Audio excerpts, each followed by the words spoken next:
time. People today spend more than 7 hours per day on screen, whether it's for work, social media, or entertainment. That's a lot of time when you think about it.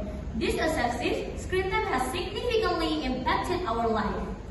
So, today with us, I'm Panasya, I'm India. I'm Mutiara. we are from Junior High School 132 Jakarta. We will explore why is it important for us to balance screen time and real-life activities, and also share the strategies for you guys achieve a healthier digital life balance. The points that we will discuss are screen time versus real life, the effect of too much screen time, strategies to manage screen time, benefits from limited screen time, screen time recommendation by age, and the last but not least is the importance of real-life connection. I will start with what screen time is.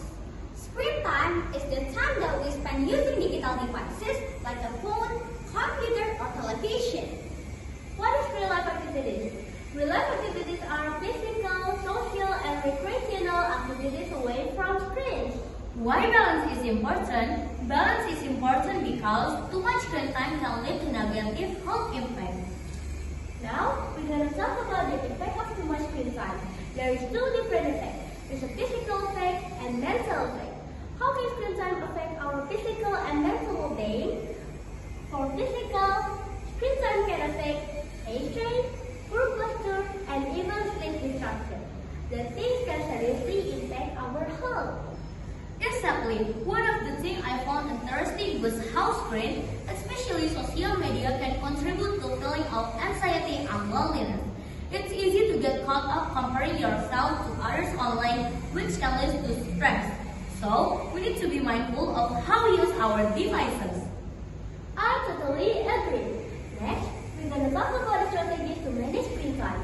How can we manage screen time better? For instance, setting clear boundaries for when and where we use our devices is a simple but effective strategy, like no phones at the dinner table or avoiding the screen time at least an hour before bed. I like that idea too. We also suggest creating screen-free zones. For example, having a space that you can relax, read a book, or just talk to your family without distraction of phones. It really helps create a healthy balance. And don't forget about the importance of physical activity, whether it's going for a walk, playing sport, or even just stretching. Getting your body moving helps you disconnect from screens and improve your health. Next, what will we get from the better screen time management? From the better screen time management, we can have a better sleep, stronger social connection, and improved physical health. It's important to remember there are many benefits if we limit screen time. So, what about prioritizing real-life connection? Screen can help us stay in touch with people, but face-to-face interaction are still the most meaningful. So, spending time with friends or family without the distraction of phone can help us recharge.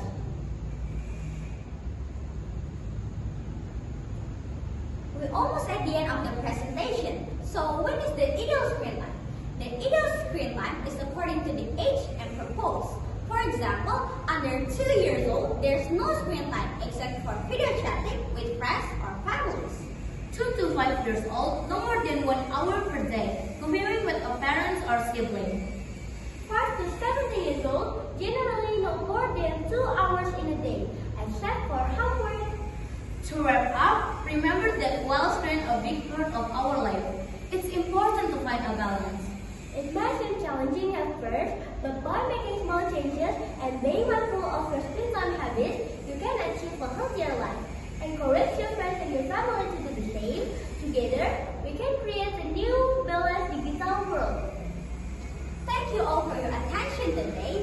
Let's make an e-board to set a limit on our screen time and take time for activities that make us stay connected into the world around us. Thank you. Goodbye!